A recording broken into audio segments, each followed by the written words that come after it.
Hello प्यारे बच्चों, आप सब लोग कैसे हो। आप सभी बच्चों का आपके YouTube channel Dilip biology olympiad पर एक बार फिर से स्वागत है। आज के इस वीडियो में हम लोग पढ़ने जा रहे हैं कक्षा 12 जीव विज्ञान अध्याय 3 यानी कि चैप्टर 3, जिसका नाम है जनन स्वास्थ्य यानी कि रिप्रोडक्टिव हेल्थ। ठीक है। पिछले वीडियो में हम लोग जो सेकंड चैप्टर था अध्याय 2 यानी कि मानव जनन, ये सब चैप्टर जो है हम लोग पढ़ के कंप्लीट कर चुके हैं। ठीक है। और हमने इसका रिवीजन भी करा दिया है। तो आप लोग जो है हमारे यूट्यूब चैनल पर जाइएगा और वहाँ पे जो प्लेलिस्ट है, प्लेलिस्ट में कक्षा 12 जीव विज्ञान करके प्लेलिस्ट है। ठीक है। उसमें जाएंगे, आप लोग को लेक्चर बाय लेक्चर सभी नोट्स मिल जाएंगे। ठीक। आज के इस वीडियो में हम लोग पढ़ेंगे जनन स्वास्थ्य के बारे में। ठीक है। यानी कि रिप्रोडक्टिव हेल्थ। ठीक है। तो सभी बच्चे वीडियो में बने रहिएगा। वीडियो बहुत ही महत्वपूर्ण है एग्जाम की दृष्टि से। ठीक है। और अगर ये वीडियो आप लोग को अच्छा लगेगा तो आप सब हमारे चैनल को सब्सक्राइब जरूर कीजिएगा। ठीक है। तो चलिए हम लोग वीडियो को शुरू करते हैं। देखिए बच्चे, अगर हम लोग बात करें ना सबसे पहले कि जनन स्वास्थ्य होता क्या है, व्हाट इज रिप्रोडक्टिव हेल्थ, तो आप लोग को ना स्वास्थ्य मतलब समझ में आ रहा होगा ना कि हमारे शरीर में कोई बीमारी ना हो। ठीक है। कोई डिजीज, कोई रोग ना हो, यही होता है जनन स्वास्थ्य।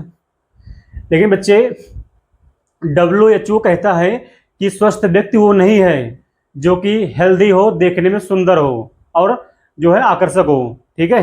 WHO के अनुसार, जो WHO ने माना है, उनके अनुसार जो है स्वस्थ व्यक्ति वह होता है ना जो शरीर के स्वस्थ होने के साथ साथ मतलब वो मतलब मानसिक रूप से, शारीरिक रूप से और सामाजिक रूप से हर प्रकार से वो जो स्वस्थ हो। ठीक है। उसी को मानते हैं मतलब स्वस्थ व्यक्ति। ठीक है। आइए हम लोग इसको लाइन बाय लाइन समझते हैं। ठीक है। जैसा देख लीजिए आप लोग, अध्याय 3 है जनन स्वास्थ्य रिप्रोडक्टिव हेल्थ। ठीक। अब देखो जनन स्वास्थ्य से क्या आशय है यानी क्या अभिप्राय है। देखिए बच्चे, एग्जाम में ऐसे आएगा कि जनन स्वास्थ्य से आप लोग क्या समझते हो या आप क्या समझते हैं। ठीक है। तो आप लिखेंगे कि विश्व स्वास्थ्य संगठन के अनुसार के द्वारा, ठीक है, जिसको बोलते हैं ना WHO, वर्ल्ड हेल्थ ऑर्गेनाइजेशन, मतलब WHO के द्वारा या इसके अनुसार जनन स्वास्थ्य की परिभाषा क्या होगा। देखिए यहां शुरू होता है, जनन स्वास्थ्य से तात्पर्य जनन के सभी पहलुओं के साथ साथ शारीरिक, भावनात्मक, व्यवहारात्मक तथा सामाजिक रूप से स्वस्थ होना। देखिए हमने क्या बताया शुरू में कि जनन स्वास्थ्य का मतलब ही होता है कि आप मेंटली मतलब हेल्दी हो। ठीक है। और जो सामाजिक रूप से, ठीक है, और मतलब जो है आप जो है व्यवहारिक रूप से यानी आपके व्यवहार भी अच्छा हो। ठीक है। इसी को मतलब अगर हर एक मतलब किसी व्यक्ति में मतलब मान लीजिए कि ये सब जो है क्वालिटी है तो वो स्वस्थ व्यक्ति माना जाता है। ऐसा नहीं कि मतलब आप बहुत सुंदर हो देखने में, ठीक है, और आपके अंदर जो है व्यवहार जरा सा भी ना हो। ठीक है। समाज में बैठने के तौर तरीके ना मालूम हो। जैसे मान लीजिए कि आप भले ही देखने में काफी स्मार्ट हो, सुंदर हो, लेकिन मान लीजिए आपके अंदर बोलने की तमीज ना हो। आप किसी मतलब कहीं पे 4 लोग बैठे हो समाज में, जाके आप उनके बीच बैठ जाओ और उल्टा सीधा बोलने लग जाओ। ठीक है। तो आप लोग को कहेंगे ना पागल, मतलब मेंटल कह जाओगे आप। ठीक है। तो वहाँ आपकी सुंदरता मतलब काम नहीं आएगी। तो यहाँ पे आपका बुद्धि, विवेक और आपके जो मतलब दिमाग होता है ना, वहाँ पे जो है आप जो है अगर दिमाग अच्छा रहेगा तो आप स्वस्थ माने जाओगे। कहने का मतलब ये है। ठीक है। तो आप लोग कंप्लीट शारीरिक रूप से भी स्वस्थ हो, मानसिक रूप से भी स्वस्थ हो, ठीक है, और सामाजिक रूप से भी स्वस्थ हो, यानी कि समाज में भी आपका व्यवहार अच्छा होना चाहिए। ठीक है। आपकी बातचीत, बोल भाषा जो है समाज के अनुकूल होनी चाहिए। ठीक है। तभी जो है आप स्वस्थ माने जाएंगे। ठीक। तो इतना आपको समझ में आया। अब आगे देखते हैं। अगला जो हमारा टॉपिक है बच्चे, ये है जनसंख्या विस्फोट। अब ये जनसंख्या विस्फोट क्या होता है। देखिए मतलब जनसंख्या विस्फोट का मतलब होता है ना कि जन्म दर में वृद्धि बहुत तेज होना। ठीक है। जैसे मान लीजिए किसी कंट्री में, हमारे भारत में ही देख लीजिए, जनसंख्या कितना तेज बढ़ रहा है प्रेजेंट टाइम में भी। ठीक है। और कई सालों से जनसंख्या बढ़ भी रहा है स्पीड में, बहुत तेजी से। तो इसी को बोलते हैं ना जनसंख्या विस्फोट। अब देखो हमने यहाँ लिखा क्या है, जनसंख्या विस्फोट का मतलब क्या है, उच्च जन्म दर। ठीक है, तथा निम्न मृत्यु दर। इसका मतलब क्या हुआ? जनसंख्या विस्फोट का मतलब ही यही है कि जन्म दर में वृद्धि। ठीक है, जो जन्म दर होता है, ठीक है, इसमें बहुत तेज वृद्धि हो, और जो मृत्यु दर है, मृत्यु दर, ठीक है, इसमें कमी हो। यानी कि जन्म लेने वाले, पैदा होने वालों की संख्या जो है काफी स्पीड में हो रहा है, तेजी से हो रहा है, लेकिन मरने वाले जो है वो कम है। ठीक है, इसी को बोलते हैं ना जनसंख्या विस्फोट। ठीक है, अब देखो बच्चे, यहां पे एक आंकड़ा दिया गया है सन 1951 में, मतलब हमारा भारत जब आजाद हुआ 1947 में, ठीक है, तो आजाद होने के मतलब 4-5 साल तो लगभग मतलब सुधरते लग गया। ठीक है, तो 1947 के बाद 1951 में देखा गया भारत की जो जनसंख्या दर थी वो 36 मतलब 36.1 करोड़ थी। मतलब सन 1951 में आज़ादी के बाद हमारे भारत की जो टोटल जनसंख्या थी वो 36 करोड़ थी टोटल, लगभग इतना। ठीक है, उसके बाद देखा गया मतलब 1951 के बाद 1981 में, ठीक है, लगभग 30 साल के गैप में भारत की जनसंख्या कितना बढ़ गया? 70 करोड़ हो गया। ठीक है, यानी कि 36 करोड़ से डायरेक्ट हो गया 70 करोड़, यानी कि इतना तेज जो है जनसंख्या भारत का बढ़ा। अब देखो बच्चे, क्या हुआ कि जब भारत आजाद हुआ उसके पश्चात जो है जैसे जैसे भारत की स्थिति मतलब सुधरी, ठीक है, जैसे खाद्यान्न में, फसलों में उपज बढ़ना प्रारंभ हुआ, लोग जो है भूखे मतलब भूख से नहीं मर रहे थे, पानी वानी की सुविधाएं जैसे मतलब धीरे धीरे होने लगी ना, तो लोग जो है खाने पीने में मस्त हो गए। ठीक है, और जो है धीरे धीरे इनकी जनसंख्या में वृद्धि भी होने लगी। ठीक है, लेकिन बच्चे ये जनसंख्या धीरे धीरे ना इतना रफ्तार पकड़ लिया कि इस पे जो है सरकार को कुछ सोचना पड़ा। सरकार मतलब इसमें जो है सोचे कि अगर इसका उपाय ना किया जाएगा तो आगे चल करके भविष्य में बड़ी समस्याएं हो जाएंगी। ठीक है, फिर क्या हुआ? सन 2011 के जनगणना में, मतलब ये तो 1981 में जब जनगणना किया गया होगा, ठीक है, तो 70 करोड़ था लगभग, लेकिन सन 2011 में जब फिर से जनगणना किया गया भारत की जनसंख्या का, तो कितना आया?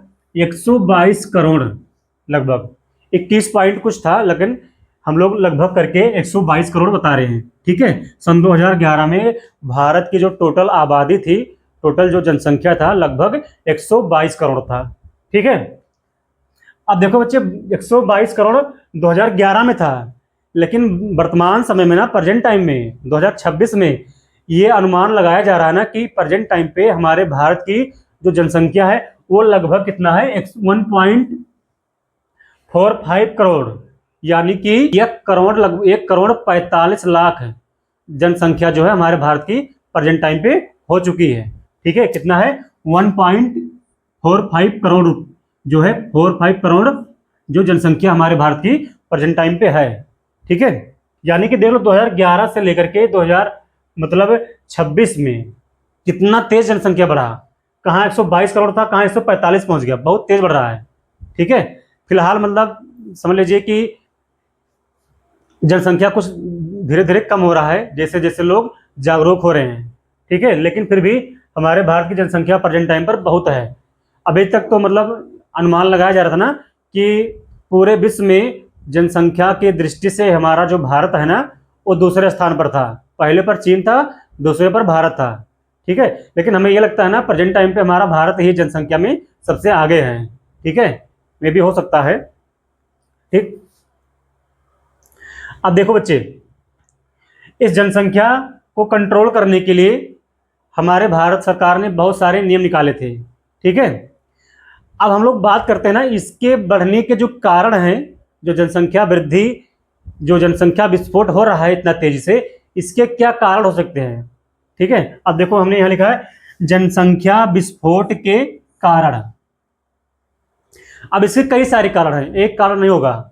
हमने देखो यहां लिखा है ना, मृत्यु दर में कमी, आधुनिक चिकित्सा की सुविधाएं, कम आयु में विवाह कर देना, ठीक है, सामाजिक रीति रिवाज। अब हम लोग पहले बात करते हैं मृत्यु दर में कमी। अब ये क्यों हो रहा है? जैसे देखिए भाई, प्रेजेंट टाइम पर जो है इस समय हमारे भारत में हर एक स्टेट में जो है अच्छे अच्छे हॉस्पिटल हैं, बढ़िया फैसिलिटीज़ हैं। ठीक है, अगर किसी को जैसे कोई समस्या होती है तुरंत वो जा करके एडमिट होता है और उसकी अच्छे से मतलब उसकी दवा होती है और वो बच जाता है। ठीक है, तो भाई जितनी अच्छी सुविधाएं होंगी तो लोग मरेंगे कम। ठीक है, और जो है पैदा भी अधिक हो रहे हैं। जैसे अगर देखा जाए ना कि मतलब आज के 20 साल पहले, आज के 20 साल पहले अगर बात करें ना, 20 साल 25 साल पहले, तो भारत में है इतनी अच्छी सुविधाएं नहीं थी हमारे भारत में। ठीक है, किसी भी स्टेट में देखा जाए तो। ठीक है, मान लीजिए कि किसी घर कोई बच्चा पैदा हो रहा है या मतलब जो डिलीवरी टाइम आ गया है, ठीक है, बच्चा जो है गर्भ में ही फंस गया है, तो क्या होता था ना उस दौरान जो है मेडिकल सुविधाएं ना होने की वजह से जो है जच्चा और बच्चा दोनों की मृत्यु हो जाती थी, यानी कि उस माँ और बच्चे दोनों की मृत्यु हो जाती थी। ठीक है, लेकिन भाई इलाज नहीं हो पाता था तो मर ही जाते थे। लेकिन आजकल के टाइम पर क्या होता है, बच्चा पैदा हुआ ही नहीं उससे पहले जो है उसको बढ़िया से चेकअप करा लेते हैं, बच्चा कब पैदा होगा, कितने समय में होगा, सब कुछ मतलब पूरी डिटेल से जानकारी होती है। ठीक है, और बच्चा आजकल के समय में हॉस्पिटल में ही जाकर के पैदा होता है। ठीक है, बिल्कुल पूरी सुविधाओं के साथ। इसीलिए जो है जनसंख्याएं बहुत तेज बढ़ रही हैं। ठीक है भाई, मरने वाले की संख्या कम हो रही है और जो पैदा हो रहे हैं ये जो है अधिक पैदा हो रहे हैं। दूसरा क्या था, आधुनिक चिकित्सा, जो हमने बताया भी, बढ़िया क्वालिटी बढ़िया फैसिलिटी की चिकित्सा सुविधाएं मिल रही हैं जिससे मृत्यु दर में कमी आ रही है।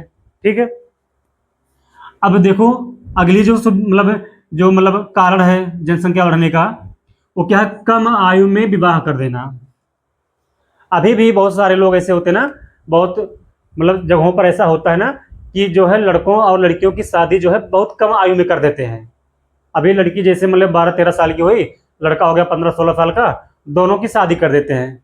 अब भाई उनके जो है दिमाग अभी कितने विकसित होंगे, कितने बच्चे पैदा करने चाहिए, कितने बच्चे पैदा नहीं करने चाहिए।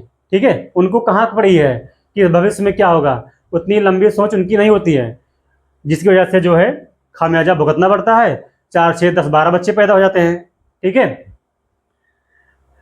देखो बच्चे, सरकार ने अब तो एक नियम फिक्स कर दिया है, कम से कम लड़की की आयु जो है 18 साल होनी चाहिए, 18 वर्ष।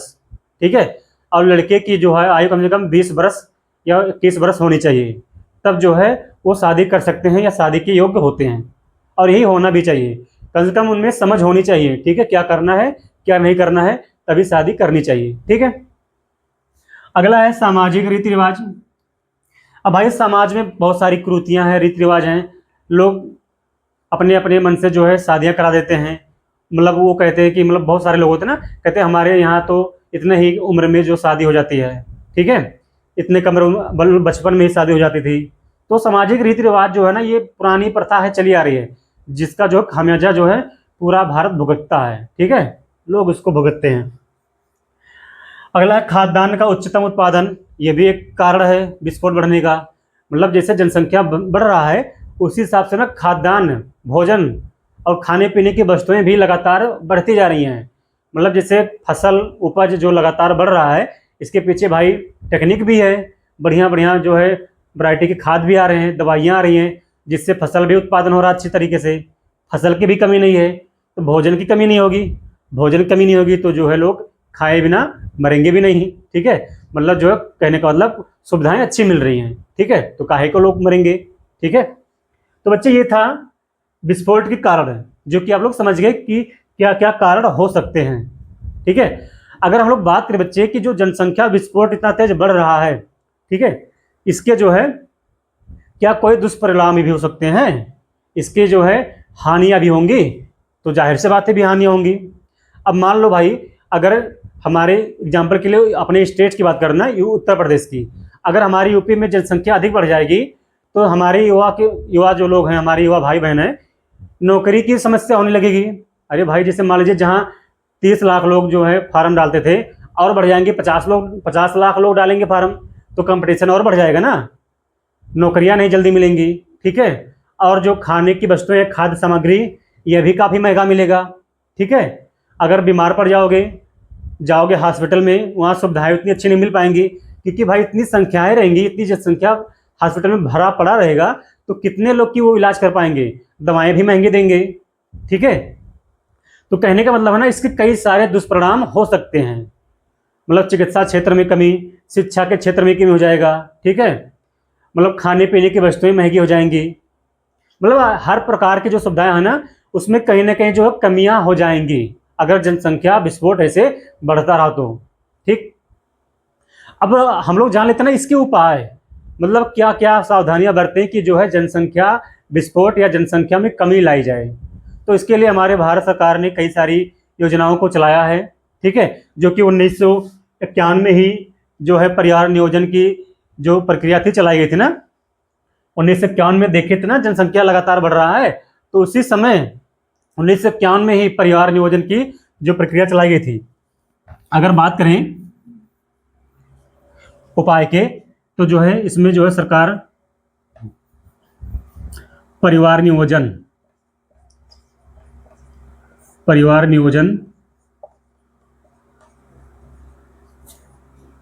की प्रक्रिया चलाई,